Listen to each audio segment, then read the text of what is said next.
நண்பர்களுக்கு வணக்கம். இப்போ ஒரு தோட்டத்துக்கு வந்திருக்கோம். இது ஒரு மாந்தோட்டம், நாவல் பழம், முந்திரி பழம், சப்போட்டா, உள்ளே பனைமரம், பதநீர் எடுக்கிறது எல்லாமே உள்ளே இருக்குது. இந்த தோட்டத்தை இன்றைக்கி சுற்றி காட்டுறேன் பாருங்கள். இந்த தோட்டம் ஒரு 100 வருஷம் பழமையான தோட்டம். இந்த தோட்டம் எந்த ஊரில் இருக்குது அப்படின்றத நான் உங்களுக்கு வீடியோட கடைசியில் சொல்கிறேன். அது உங்களுக்கு ரொம்ப ஆச்சரியமாக இருக்கும். ஏன்னா இந்த தோட்டம் இருக்கிற இடத்த பற்றி மக்கள் மத்தியில் இருக்கிற ஒரு கருத்து என்ன அப்படின்னா, தண்ணி இல்லாத காடு. சும்மா சொல்லணும் அப்படின்னா தண்ணி இல்லாத காடு சொல்லி முடிச்சுருவாங்க. ஆனால் இந்த தோட்டம் இருக்கிற இடம், ஊர், மாவட்டம், அதை நான் வீடியோட கடைசியில் சொல்கிறேன். நீங்களே ஆச்சரியப்படுவீங்க. இங்கே பாருங்கள், இந்த மரம் எல்லாமே பட்டுப்போச்சு. இது மாமரம். குறைஞ்சது ஒரு 100 வருஷம் இருக்கும். நான் சொன்னது ஒரு 100 வருஷம் பழமையான தோட்டம். அதுக்கு முன்னாடி அவங்க மூதாதையருக்கு முன்னாடி எல்லாமே இந்த தோட்டத்தில் மரங்களை நட்டு வச்சு பராமரித்து வளர்த்துருக்காங்க. இது ஒரு மாமரம். இங்கே இன்னொன்று காட்டுறேன் பாருங்கள். இங்கே கிணறு எந்த வருஷம் இது பண்ணியிருக்காங்க அப்படின்றத காட்டுறேன் பாருங்கள். 21/9/1956 இந்த கிணறை போட்டிருக்காங்க. இந்த மாதிரி கிணறு நிறையா இருக்குது. இதை விட பழமையான கிணறும் உள்ளே நிறையா இருக்குது. இங்கே தண்ணி அரைச்சி இதில் ஊற்றுறாங்க அப்படின்னா அந்த தொட்டிக்கு வந்துடும். இங்கே தொட்டிலேருந்து குளிக்கிறது, துணி துவைக்கிறது, இது பண்ணுறது எல்லா வேலையும் இங்கே நடக்கும். இது ஒரு முந்திரி மரம். இதில் ஒரு சப்போட்டா மரம். இது பார்க்குறதுக்கு மாமரம் மாதிரி இருக்கும். ஆனால் சப்போட்டா இவ்வளோ பெரிய மரமாகி யாருமே பார்த்துக்க மாட்டீங்க. இது சப்போட்டா.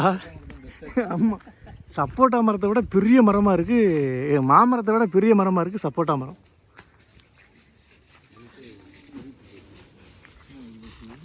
இந்த தோட்டத்தில் ஓனர்லாம் அங்கே நிற்கிறாங்க. போங்க. கீழே பார்த்து நடங்க.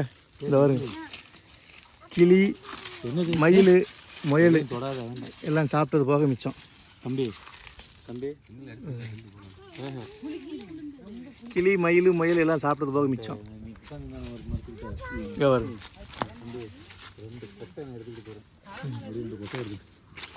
எல்லாமே 100 வருஷம் மரம் தான். அது எல்லாமே அதுக்கு மேலே இருக்கு.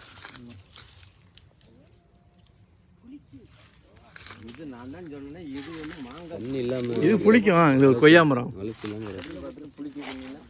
இது கொய்யா மரம். இது உள்ளே இல்லாத மரங்களே கிடையாதுடா. அதே மாதிரி ஒவ்வொரு மரத்துக்கும் பொந்துகளில் தேன் கூடு அவ்வளோ இருக்குது. இவ்வளோ காய்ச்சலுக்கு காரணமே அவங்களா தான் இருக்கும். தேனாக இருக்கும். இவ்வளோ காய்ச்சலுக்கு தேனெல்லாம் மானாரே வச்சிருக்கு. ஆமாம், மரம் சேர்த்து நல்லா நடந்திருக்கு. இல்லை எவ்வளோ பெரிய தூர் பாருங்க மரத்துக்கு. இப்போ ஒரு தேன் கூடு காட்டுற பாருங்க உங்களுக்கு.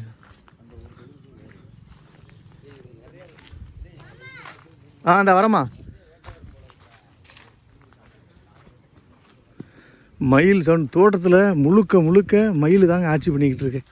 இங்கே எங்கிட்டு பார்த்தாலும் மயில். இது நாவல் மரம் பூத்து எடுத்துருக்கு. இப்போ தான் பூ எடுத்துருக்கு. நாவல் மரம். தோட்டத்துக்குள்ள அவ்வளோ மயில் கிடக்கு. ஒரு மரத்துக்கு ஒரு 2 மயில் 3 மயில் அடையுது. கீழே பார்த்து வாங்கம்மா. இந்த மரம்லாம் தாய் மரம். ஒரு தரையில் படர்ந்து, மாமரம் தரையில் படர்ந்து காய்க்கிறதுக்கு தாங்க பார்க்குறேன்.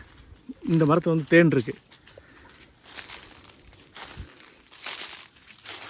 இதில் ஏற்கனவே தேன் எடுத்திருக்காங்க. இதில் தேன் எடுத்திருக்காங்க. இந்த இருக்கு பாருங்க தேன் கூட இருக்கா. பொந்து தேன் இருக்கு. உனக்கு தெரியாதுமா, நீ வளரல இன்னும். உனக்கு ஆவுகாரன் இங்கே பாருங்க. தரையில் படர்ந்துருந்து மாமரம் காய்ச்சிருக்கு. மண்ணுக்குள்ள கிடக்கும் பாருங்க மாங்காய். இப்போ காட்டுற பாருங்க. மண்ணுக்குள்ள கிடக்கா. மண்ணுக்குள்ள கிடக்கு பாரு. அங்கே வேலையும் காய்ச்சி கிடக்கு. மாங்கொழுந்து இவ்வளோ சிகப்பாக இருந்து யாராவது பார்த்துருக்கீங்களா? நல்லா முறையாக பார்க்குறேங்க. மாங்கொழுந்து இவ்வளோ சிகப்பாக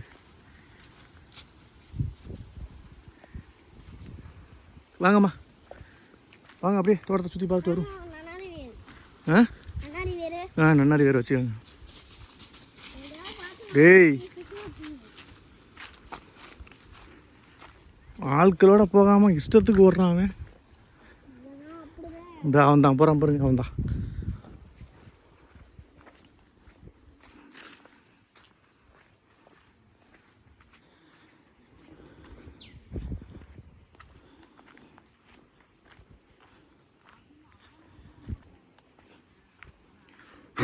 வா முன்னாடி வா முன்னாடி வா கிருத்திகா போ முன்னாடி போ. ஆட்களா போனோம்.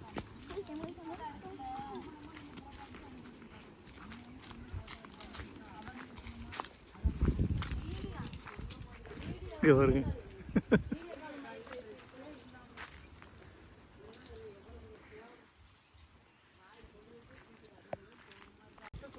நாங்கள் கூட நாய் தான் எதையோ வேட்டையாடிச்சுன்னு பார்த்தா நாயை நாக்க சொல்லிட்டு வந்துச்சு. இங்கே நிறைய முயல் எலிலாம் கிடக்குறதுனால அதை வேட்டையாடின்னு பார்த்தா கடைசியில் நாய் தான் வேட்டையாடப்பட்டிருக்கு. பனைமட்டையில் போய் இதாக இருக்கு. இது வேலிப்பயிரா வடலி, இது முந்திரி. அந்த சைடு ரோடு இருக்குது, ஆனால் ரோடு இருக்கிறதே தெரியாத அளவுக்கு வந்து பனைமரம் எப்படி மறைச்சி வளர்ந்துருக்கு பாருங்கள். தோட்டம் வச்சுட்டோம் அப்படின்னா அதை வந்து நோண்டிகிட்டே இருக்கக்கூடாது. மரம் வளர்ந்துருச்சு அப்படின்னா அதை விட்டுறணும். அதுக்கப்புறம் இயற்கையாகவே வளரும் அப்படின்றதான் நம்மாழ்வார் அவரோட அறிவுறுத்தல்.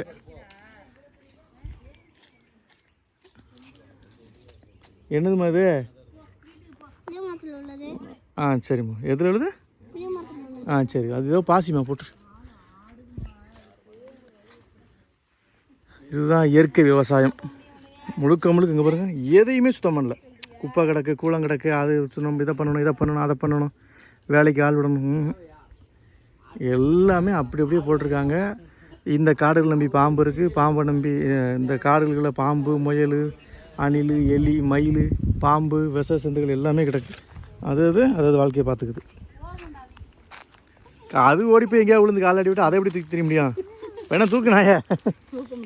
வாங்க போ. நன்னாரி வேறு வேணுமா? நன்னாரி வேறு இருக்கு. நன்னாரி தான் மாப்பிள்ள. இது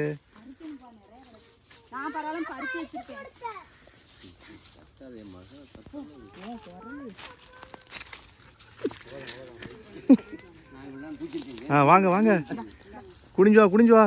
தலைவாசல்ல போகிற மாதிரி போகுது. பாண்டி கால் பண்ணுறான். என்ன பாண்டி? ஏது? ஓ, தோட்டத்து ஓனரமாவுக்கு தோட்டத்து காய்களை காட்டுறது எவ்வளோ ஆசை பற்றில.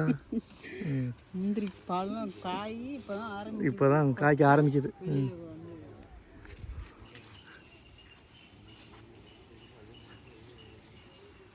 இவ்வளோ விவசாயத்தை விட்டுட்டு படிச்சுட்டு 10,000 சம்பளத்துக்கு வர்றாங்களே, இதெல்லாம் என்னத்தை சொல்கிறதுனாலாம்? படிக்கணும், படிச்சுட்டு வந்து திரும்ப இங்கே வந்துடணும் விவசாயத்துக்கு. இதான் வரும். இதான் வரும். இதை வந்து அப்படியே போட்டுடணும்.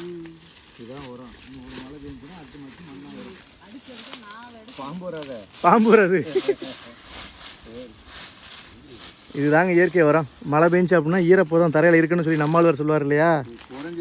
மூடாக்கு இருக்கு. அதிகமாகவே இருக்கும். 5 இன்ச்சு 6 இன்ச்சு மேலே இருக்கும். பத்தாக்குறைக்கு வந்து பனை ஓலைகளை தரையை மறைக்கிறதுனால வெயில் வந்து கீழே படாது. ஈரப்பதம் இருக்கிறதுனால அது அப்படியே முளைச்சிக்குது. எங்கே கிடக்கு? பழுத்து கிடக்கா? எடு. எவ்வளோ பெரிய முந்திரி பழம் பாருங்க. இல்லை, முந்திரி பழத்தை சாப்பிட்டு கொட்டையை போட்டுரு. கீழே விழுந்துருக்க பழத்தை மட்டும் எடு. இங்கே வேண்டா போ. வெளிச்சத்துக்கு போ. பிரிக்காத வெளிச்சத்துக்கு போ.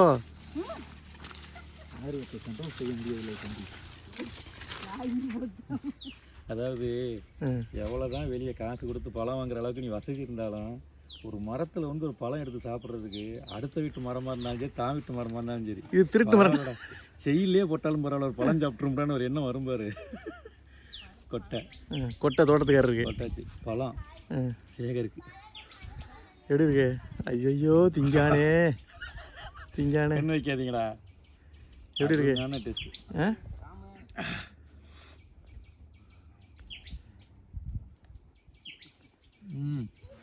கிருத்தியா கூட முந்திரி பழம் என்ன சைஸில் இருக்கு? தொண்டை கவ்வாம்.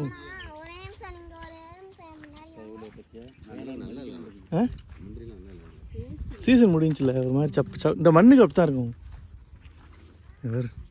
இதுதான் அந்த இதுக்கா நம்ம சொல்லுவோம், நம்ம மெட்ராஸ் வாங்கி சாப்பிட்றோமே, இது பேர் என்ன, பங்கனப்பள்ளி. சென்னையில் இது தான் பங்கனப்பள்ளி. 200 300 விற்கிறாங்க. இங்கே வருங்க, கீழெல்லாம் விழுந்து கிடக்கு.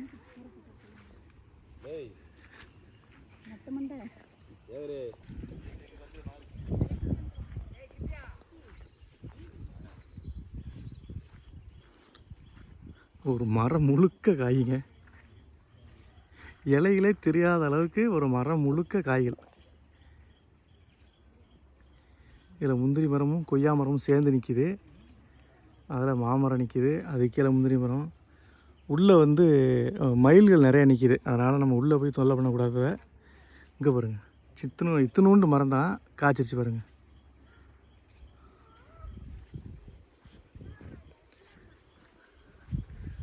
வரிச்சிக்கு முழுக்க முழுக்க பனை மரத்தை தான் பயன்படுத்தியிருக்காங்க.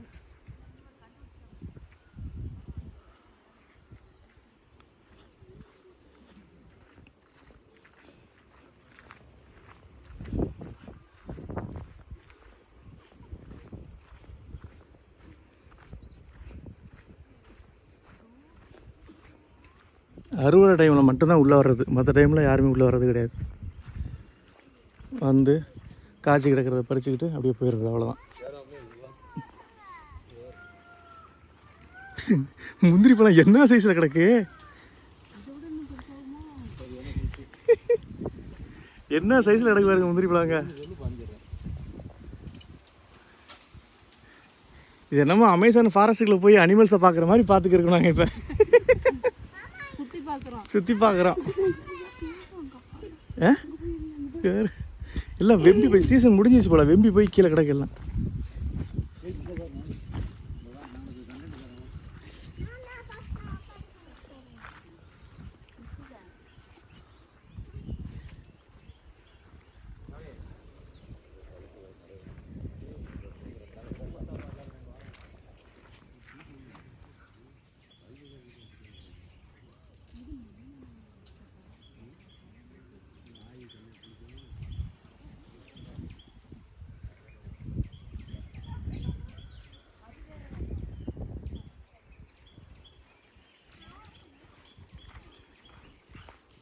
இதுதான் அந்த சின்ன சின்ன பழமாக போட்டு வைக்காங்கள்ல மார்க்கெட்டுகளில், அந்த என்னதுமா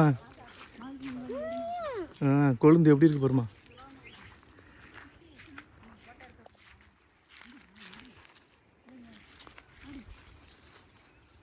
அதாவது 41 வயசு எனக்கு நடக்குது. இத்தனை வருஷத்தில் எவ்வளவோ தோப்புகள் நம்ம பார்த்துருப்போம். ஆனால் இந்த மாதிரி ஒரு தரை, இங்கே ஒரு தரைக்கு உள்ள தரை, என் அனுபவத்தில் இந்த மாதிரி சத்தியமாக பார்த்ததே இல்லை. பேசாமல் தோட்டத்துக்கு வேலைக்கு வா அப்படின்னா என் கடையை விட்டு தோட்டத்துக்கு வேலைக்கு வரது கூட ரெடியாக இருக்கேன். இப்போ அந்த ஒரு முந்திரி பழமும் கண்ணை பறிச்சிருச்சு. எடப்பா கொட்டை தோட்டத்துக்காரருக்கு, பழம் எங்களுக்கு. ஆடேங்கப்பா சரியான சீஸ்ரா.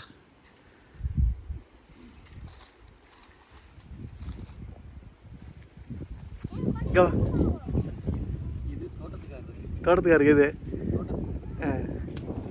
நமக்கு கூட தோட்டத்துக்காரே நம்ம தானேப்பா.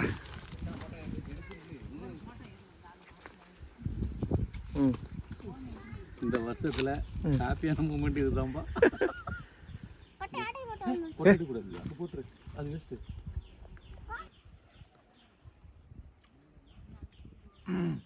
வரியா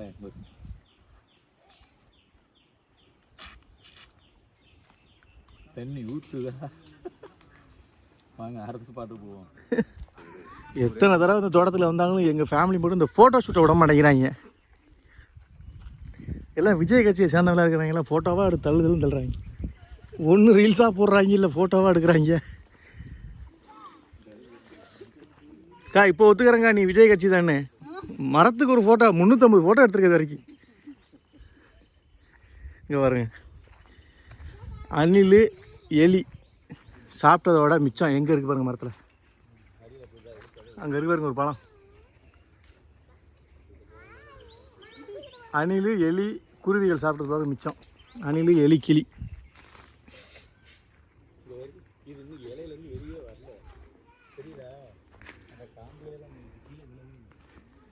அழகு பாருங்க.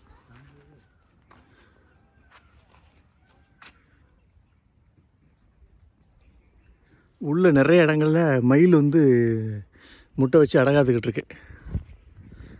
உங்களுக்கு அப்படியே நடந்து போகும்போதே உங்களுக்கு தெரியும், உள்ளே அதில் நிற்கிது, உள்ளே படுத்துருக்கோம். அதை அப்படியே பார்த்துட்டு நம்ம வாட்டு கண்டுக்காமல் போயிடணும். அதோட இனப்பெருக்கத்தை நம்ம இது பண்ணக்கூடாது, தொந்தரவு பண்ணக்கூடாது. மொத்தமாக கொத்தா தரையில் எது ஆ கிளிமுக்கு எங்கே அங்கே மொத்தம் கொத்தா அப்படியே தரையில் கிடக்காங்க. இங்கே ஒரு ஃபேமிலியே தரையில் சாஞ்சு போய் கிடக்கு. காட்டுறேன் பாருங்க. ஒரு என்டையர் ஃபேமிலியே தரையில் சாஞ்சு கிடக்கு. அடேங்க அப்பா, பாரு என்ன ஒளிஞ்சிருக்கேன். ஒளிஞ்சு இவனை யாரோ ஒளிச்சு வச்சுருக்காங்க. இங்கே இந்த இந்த இதை கட்டு தம்பி. இங்கே வருங்க, இதாக இருக்குங்க. இங்கே வருங்க, கீழே அடக்காம பாருங்க.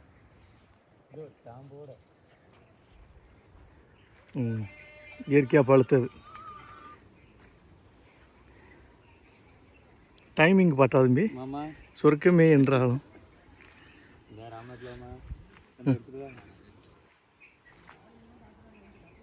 ஆமாம் இல்லை இல்லை ராமநாட்டிலேருந்து இங்கே கன்னியாகுமரி வந்து இப்போ தான் வந்தேன் ராமநாட்டுக்கு. இல்லை ஆமாம் நான் யாரில் யார்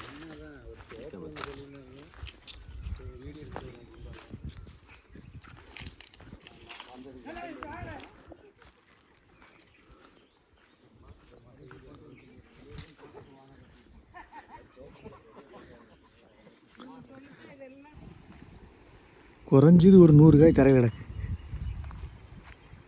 அதான் பராமரித்தாங்க அப்படின்னா இதெல்லாம் காசாக்கிடலாம். குறைஞ்சது ஒரு 100 காய் பழுத்து கிடக்கு.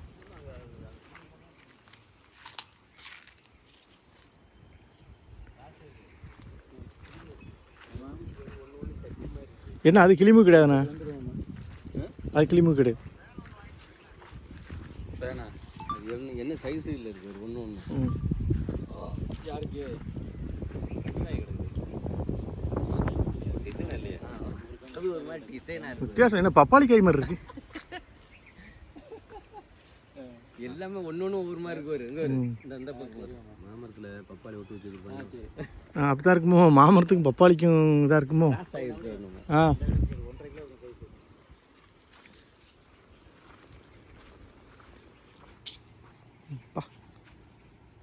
ஒரு இல்லை பலாக்காய் சைஸில் இருக்குது. கலவாணி மாம்பழம்னு 5 கிலோ சைஸ்லேயே கொண்டு வந்திருக்காங்க. எல்லாம் கிராஸ் போட்டாங்க. இதான் நம்ம போன வழி இல்லையா, இது வர வழியா?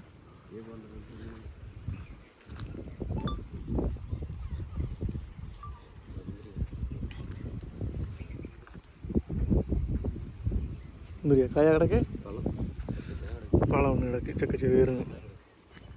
இந்த கிடக்கு வருங்க.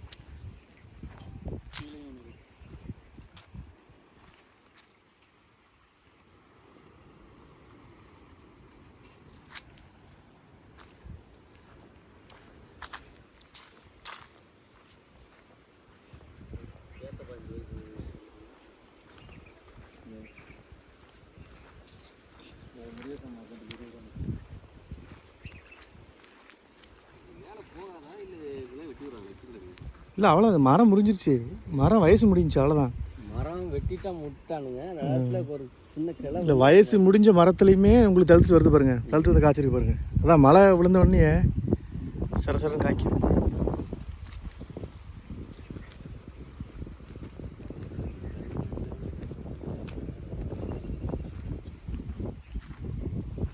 பம்ப் செட் இருக்கா? ம்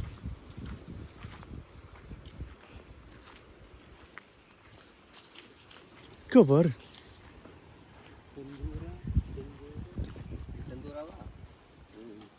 சிகப்பா இருக்குல்ல,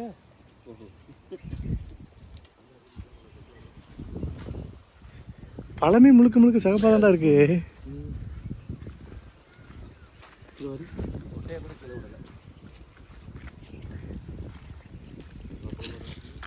மாப்பிளம் இது சப்போட்டாவா? சப்போட்டா இல்லை மாப்பிள, இது ஏதோ இது சப்போட்டா தானா?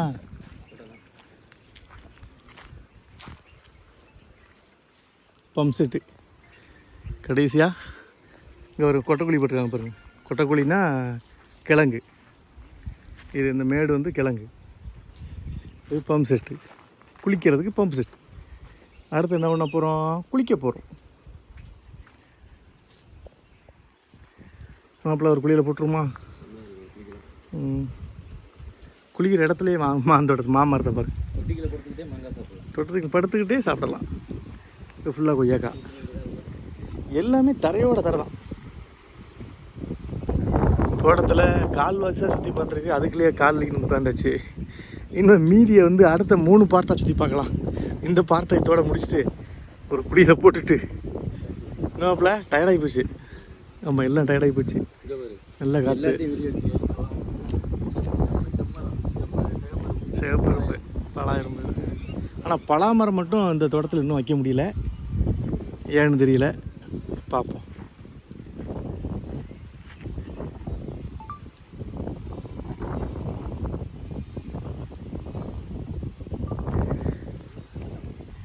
நண்பர்கள் யாராவது இந்த மாதிரி தோட்டங்கள் சுற்றி பார்த்துருந்தீங்கன்னா கமெண்ட்டில் சொல்லுங்கள். அந்த சைடெலாம் போனீங்கன்னா முழுக்க முழுக்க நிறைய முந்திரி மரங்கள், ஃபுல்லாக முந்திரி மரங்களாக இருக்குது. இந்த மாதிரி நாட்டு உடைகள் கொஞ்சம் இருக்குது. புளிய மரம், இந்த சைடு நாவல் மரம், தென்னை மரம், இந்த சைடு ஃபுல்லாக. இங்கிட்டு ஃபுல்லாக மாந்தோப்பு. அதை ஒரு கால்வாசி தான் காமிச்சிருப்பேன், பார்த்துருப்பீங்க. கொஞ்சம் மழை விழுந்துச்சுன்னா நல்லாயிருக்கும். இது வந்து நாவல் மரம், இது வந்து பம்பு செட்டு. பம்பு செட் இருந்தாலும் செடிகளுக்கு தண்ணி அடிக்கிறதில்ல. பெரிய பெரிய மரங்களாக இருக்கிறதுனால அதை அப்படியே விட்டுருக்காங்க. இது எங்கே இருக்குது அப்படின்னா ராமநாதபுரம் மாவட்டத்தில் இருக்குது. ராமநாதபுரம் மாவட்டம் வறட்சியான பூமின்னு சொல்லுவீங்க இல்லையா, அதே ராமநாதபுரம் மாவட்டத்தில் தான் இது வந்து. இது ஒரு தோப்பு. இது மாதிரி சுற்றி நிறைய தோப்புகள் இந்த ராமநாதபுரம் மாவட்டத்தில் இருக்குது. மண் வந்து கடற்கரை மண் தான். இங்கேருந்து ஒரு 500 மீட்டர் 600 மீட்டர் போனோம்னா ஒரு 1 கிலோமீட்டர் வச்சுங்களேன். போனீங்கன்னா இங்கேருந்து கொஞ்சம் தூரம் போனீங்க அப்படின்னா கடற்கரை வந்துடும்.